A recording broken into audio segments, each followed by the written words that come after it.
एक जंगल में एक हाथी और एक बकरी रहते थे। दोनों बहुत पक्के दोस्त थे। दोनों साथ में मिलकर हर दिन खाने की तलाश करते और साथ में ही खाते थे। एक दिन दोनों खाने की तलाश में अपने जंगल से बहुत दूर निकल गए। वहां उन्हें एक तालाब दिखाई दिया। उसी तालाब के किनारे एक बेर का पेड़ था। बेर का पेड़ देखकर हाथी और बकरी बहुत खुश हुए। वह दोनों बेर के पेड़ के पास गए। फिर हाथी ने अपनी सूंड से बेर के पेड़ को जोर से हिलाया और जमीन पर ढेर सारे पके हुए बेर गिरने लगे।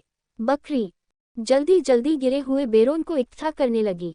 संयोगवश उसी बेर के पेड़ पर एक चिड़िया का घोंसला भी था, जिसमें चिड़िया का एक बच्चा सो रहा था और चिड़िया दाने की खोज में कहीं गई हुई थी।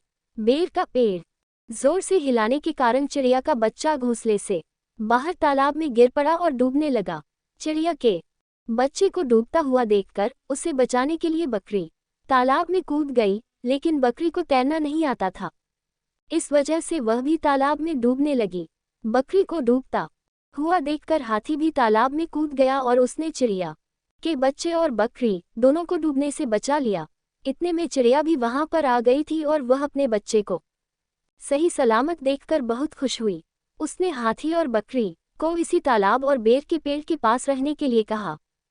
तब से हाथी और बकरी भी चिड़िया के साथ उस बेर के पेड़ के नीचे रहने लगे। कुछ ही दिनों में चिड़िया का बच्चा बड़ा हो गया। चिड़िया अपने बच्चे के साथ जंगल में घूम कर आती थी और हाथी और बकरी को जंगल में किस पेड़ पर फल लगे हैं इसकी जानकारी देती थी। इस तरह हाथी, बकरी और चिड़िया मज़े में रहते और खाते पीते थे।